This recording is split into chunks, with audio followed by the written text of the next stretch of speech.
Vous écoutez Télé-Soleil.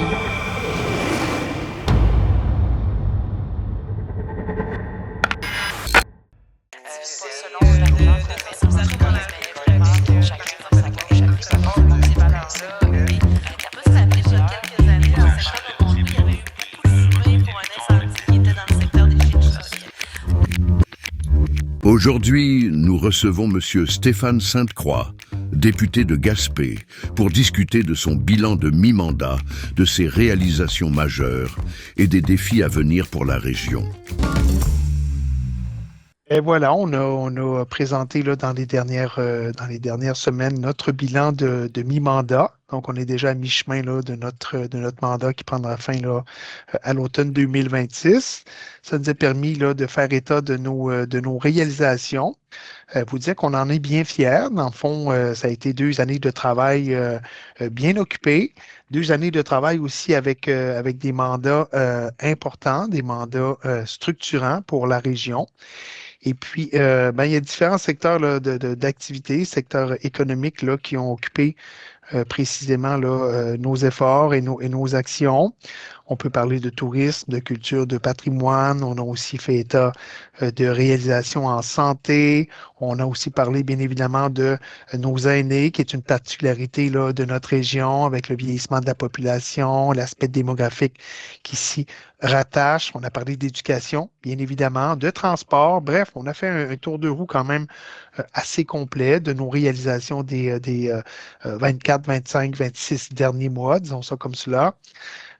Si je regarde la question, une question préoccupante, une question importante aussi du mandat de notre gouvernement, la santé, et particulièrement dans le contexte de notre région, hein, où on subit là un vieillissement accéléré, plus rapide chez nous qu'ailleurs au Québec.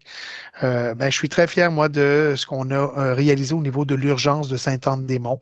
Donc, on a revampé de fond en comble l'urgence de Sainte-Anne-des-Monts, qui en avait bien besoin, d'une part, et puis qui est très apprécié là, en termes de capacité d'accueil, en termes d'organisation des locaux, en termes de euh, possibilité pour les professionnels de la santé d'œuvrer dans un contexte, puis dans un milieu intéressant, stimulant. Donc, très, très fier à ce niveau-là. On a fait un exercice plus ou moins similaire au niveau de l'unité d'hémodialyse de Gaspé. Donc, là aussi, un secteur important pour la suite des choses. Donc, on a revu un aménagement complet, on a rééquipé l'unité, donc très appréciée d'une part par la clientèle, bien évidemment, mais aussi par le personnel, les professionnels de notre système. Unité de courte durée en santé mentale de Gaspé aussi, qui a subi une cure de rajeunissement, dans le sens où on a créé littéralement une nouvelle unité à cette offre de service. Maison d'hygiène en Haute-Gaspésie. Donc, un ensemble là, d'infrastructures, on le voit, et de services qui sont rattachés à ça pour un total de grosso modo de plus de 60, près de 65 millions de dollars. Donc, on est très fiers. C'est pas peu quand même dans le contexte de nos investissements. Je vous parlais des aînés sur le territoire, une préoccupation personnelle de Stéphane en tant que député.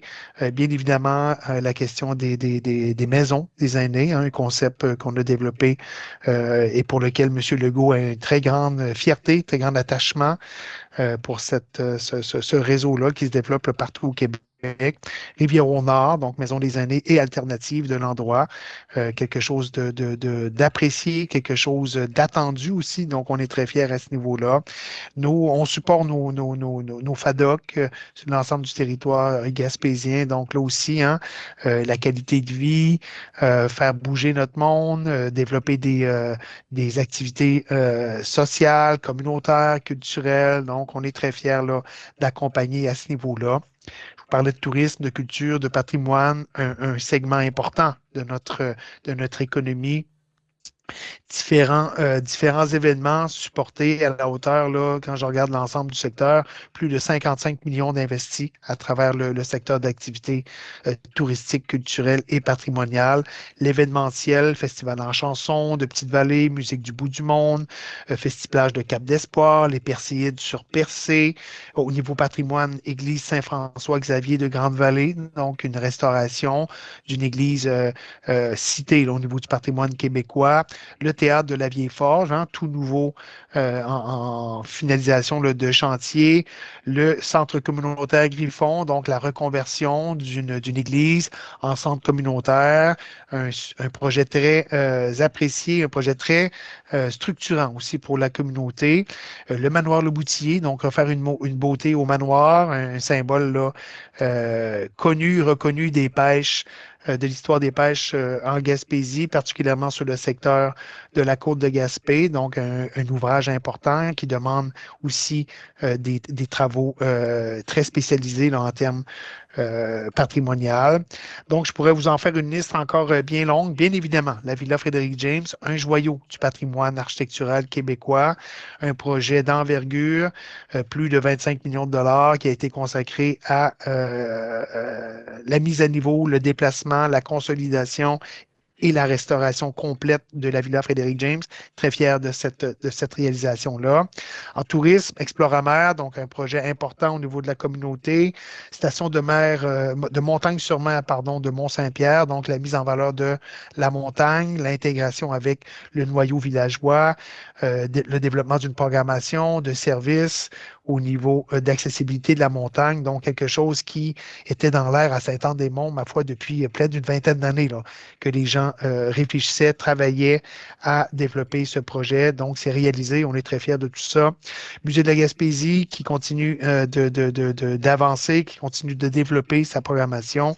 CEPAC Rivière-Madeleine, tout nouveau projet qu'on a supporté, qui a été réalisé pour la remise en valeur de la Rivière-Madeleine au niveau de son accessibilité et de sa pêche au saumon au niveau du grand public. Je pourrais vous parler d'éducation, hein, près de plus d'1 million investis dans nos cours d'école, 11 cours d'école, donc très fiers de ça. Et surtout, de travailler à la diversification des programmations, hein, des formations sur le territoire, conduite d'engins de chantier, très fiers. Donc, on a une carte, comme on l'appelle dans le jargon, là, permanente, pardon, au niveau de notre formation. Donc, ça regroupe l'ensemble du secteur anglophone, francophone et autochtone. Donc, on est très fiers de cette collaboration-là entre les centres de services scolaires et la commission scolaire anglophone Eastern Shore. Technique policière, tout nouveau programme dans le campus du Collège de la Gaspésie des îles de la Madeleine. On pourrait parler de logement, un enjeu important au niveau national, un enjeu important aussi ici chez nous, plus de 32 millions hein, dans le secteur du logement, principalement par 4 projets. Habitation La Montagne au niveau du logement abordable, ici à Gaspé, 84 unités. Villa Monseigneur-Bourdage dans le secteur de la Haute-Gaspésie, Saint-Anne-des-Monts précisément, 36 unités de logement abordable, donc très important au niveau de nos familles. 14 millions en logements adaptés, donc demeure-toi au niveau de la clientèle particulière autiste, donc 12 unités milieu de vie, un projet unique au Québec, donc on est très fiers d'être associés à cela. Et puis Anne Logement qui se développe dans le secteur de Sandy Beach, secteur sud de Gaspé, où on parle de 32 unités. C'est en construction. Ça va être parachevé dès cet été. Donc, 164 unités au total. Je pourrais vous parler de services publics au niveau de l'érosion des berges avec un 14 millions d'investis sur le secteur de la Haute-Gaspésie, principalement Saint-Anne-des-Monts, traitement des matières organiques, caserne de pompiers à Grande-Rivière. Ce sont tous des projets qui sont allés de l'avant, qui ont été en partie réalisés, en partie initiés. Secteur des pêches, secteur très important pour lequel j'ai une attention particulière au sens où on parle de l'histoire hein, économique de la Gaspésie. On parle d'un secteur qui est en profonde mutation, mais on parle aussi d'un secteur d'avenir pour la suite des choses. Donc, il y a beaucoup de belles choses à souligner au niveau des pêches.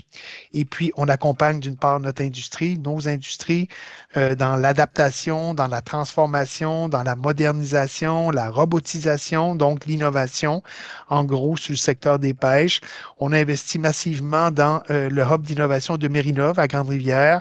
donc un outil de développement, de recherche, de savoir chez nous applicable dans nos industries. Donc, on est très fiers de cette innovation-là. La question de la main-d'œuvre, hein, par un soutien là, important au niveau du comité sectoriel de main-d'œuvre des pêches maritimes, au niveau du développement des compétences, essentiellement numériques, parce que ce sont des réalités qui sont aussi présentes là, de plus en plus dans notre économie des pêches. Et puis, bien évidemment, des soutiens au développement, à l'innovation, à la productivité par différentes associations. Secteur des transports, donc on a dévoilé des programmations dans les 2 dernières années historiques au niveau des travaux routiers, les ponceaux sur l'ensemble du territoire. Je vous rappelle que le comté de Gaspé s'étend de Capucin, donc tout près de Capcha, jusqu'à Grande-Rivière au sud, en passant bien évidemment par la côte de Gaspé et le secteur de Murdochville. Donc c'est grand, c'est vaste, beaucoup de liens routiers. Donc plus de 129 millions de dollars investis sur nos routes en Gaspésie depuis les 2 dernières années à travers le pont de l'Anse-Pleureuse, un pont important dont la réfection est terminée, plusieurs ponts et ponçons de la route 299, donc là aussi, très fier de tout ça. Un secteur particulièrement problématique et important, le secteur de la côte d'Oneyou à Percé, qui fait le lien, dans le fond, entre la côte et le village. Donc, il y a tout un travail de stabilisation là, qui se fait de ce côté-là. Donc, c'est grosso modo l'ensemble de nos secteurs. Je pourrais vous parler, bien évidemment, de notre jeunesse avec les carrefours emploi, avec les maisons des jeunes. On supporte ces gens-là. Je pourrais aussi vous dire que je suis très fier de voir la présence de nos ministres en région dans les 2 dernières années. C'est des choses que j'avais entendues lors de ma campagne, que nos élus municipaux, nommément, trouvaient quand même que notre territoire ne bénéficiait pas assez de visibilité au niveau de visites ministérielles. Donc, on a saisi le message, on a travaillé avec nos collègues et puis je peux vous annoncer que dans les 2 dernières années, ce sont plus de 17 ministres qui sont venus sur le territoire du comté de Gaspé, essentiellement rattachés aussi à des annonces ministérielles. Donc, voilà le lien qu'il faut faire derrière la présence de nos ministres. Donc, le ministre de l'Habitation, la ministre de l'Habitation, la ministre du Tourisme, le ministre de l'Agriculture, des Pêches et de l'Alimentation, la ministre de l'Économie, la ministre de la Région, bien évidemment, le ministre de la Culture, la ministre des Transports, notre premier ministre, M. François Legault, à 2 reprises. Donc, là aussi, une belle brochette de visites ministérielles qui, comme je le disais d'entrée de jeu, là, était principalement associée aussi à des annonces. Donc, très fier, comment vous dire, prêt pour la suite des choses. Hein? On est dans la deuxième partie de notre mandat.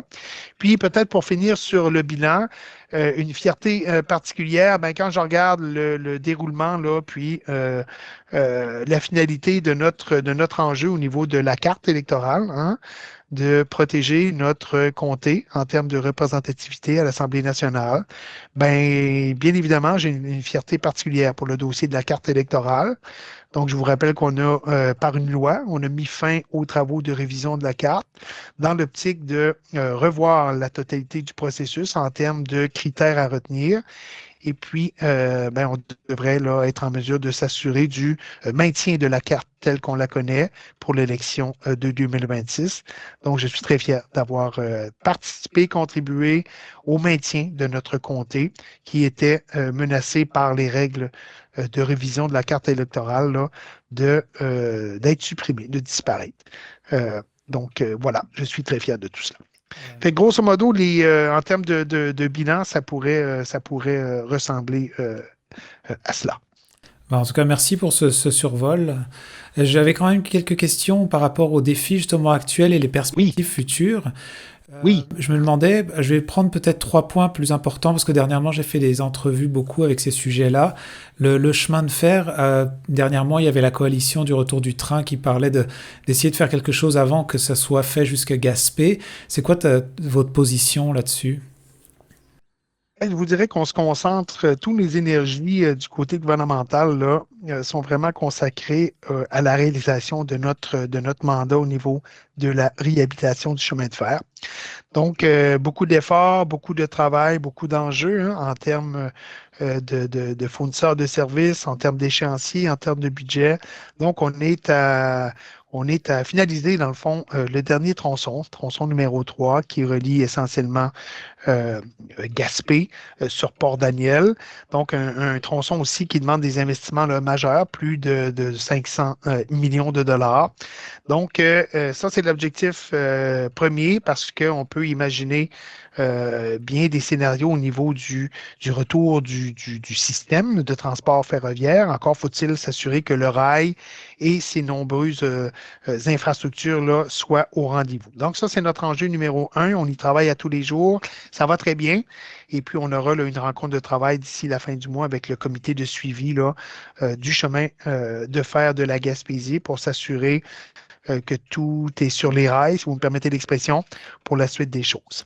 Pour ce qui est de la question du train de passagers, puis j'ajouterai à ça aussi de la question du cargo, parce que ma priorité aussi, puis ma réflexion porte sur l'usage du rail une fois que ce dernier sera réhabilité. Donc, on voit bien évidemment le retour du train passager comme une très bonne nouvelle, puis un incontournable. On a quelques groupes là, de travail sur le territoire qui s'y adonnent de façon régulière. Je comprends qu'il faut se préparer en conséquence. On accompagne dans la mesure du possible là, ces gens-là dans leurs travaux, dans leurs réflexions, dans leurs actions. On les salue aussi pour leur engagement à ce niveau-là. Et puis, la porte est toujours ouverte là, pour discuter, pour accompagner, pour poser des gestes dans la mesure où ça n'arrive pas là en contradiction avec notre engagement qui est la réhabilitation du chemin de fer. Donc, moi, je salue là, toute action là, qui fait en sorte qu'on voit venir les choses, qu'on s'y prépare et puis qu'on travaille là, à identifier des solutions. C'est une très bonne nouvelle. En ce qui concerne, je sais qu'on parlait beaucoup de la vieillissement de la population et ça amène aussi, je pense, à un impact qui est celui de la main-d'œuvre et de l'emploi, les défis en matière Oui. dans la circonscription. Est-ce qu'il y a des choses qui peuvent être mises en place justement pour essayer de pallier à cette crise? Ben, vous dire d'abord que je pense qu'il faut saluer, souligner le travail qui se fait autant par des organismes comme Place aux jeunes, qui est vraiment là dans une dynamique où on cible des situations particulières en termes d'opportunités de marché de l'emploi, où on est en contact avec différentes perspectives là, au niveau de nos jeunes dans des retours en région. Donc ça porte ses fruits. On le sait, la Gaspésie est très attractive auprès nommément des jeunes, mais aussi auprès des gens qui ont une expérience, hein, une feuille de route intéressante et qui seraient peut-être intéressés à venir terminer, dans le fond, le dernier tour de roue au niveau de la carrière sur le territoire gaspésien.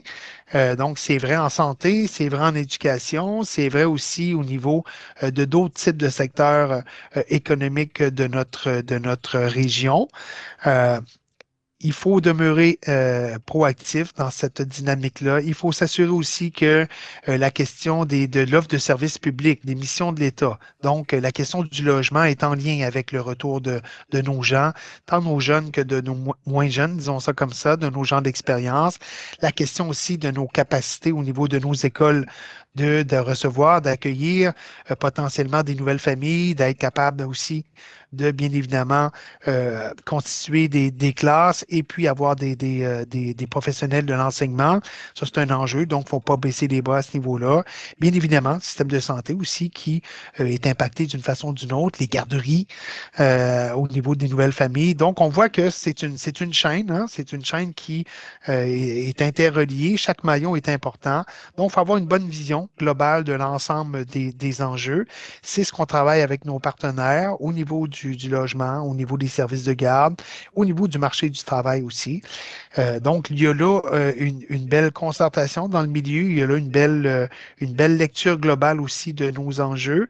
Je souligne aussi le travail de nos municipalités là, qui sont très en lien avec ces organismes-là et très en mode solution pour s'assurer que nos stratégies soient les mieux adaptées possibles. Donc, on continue ce qu'on a commencé dans les 2 dernières années sur l'ensemble du secteur en fonction des enjeux bien précis du marché du travail et en fonction aussi de faire évoluer nos entreprises tantôt vers plus d'innovation, plus de robotisation, parce que ça fait aussi partie de nos réalités. Nous devons être plus productifs, nous devons voir les choses différemment, pas juste du point de vue d'une main-d'œuvre disponible, mais aussi d'une capacité de faire les choses différemment. Et ça veut dire du support en entreprise, ça veut dire des investissements à travers des secteurs innovants. Et puis ça, soyez sûr qu'on est au rendez-vous à ce niveau-là aussi. Justement, une question qui a trait avec justement le support aux entreprises, ou l'énergie éolienne, qui pour le secteur du Gaspé a aussi une part vraiment importante, sans forcément entrer dans les détails de la crise qu'a traversée LM Wind Power dernièrement. Oui. Comment est-ce qu'on voit l'avenir? Est-ce que des possibilités de parc ou de travail pour ça?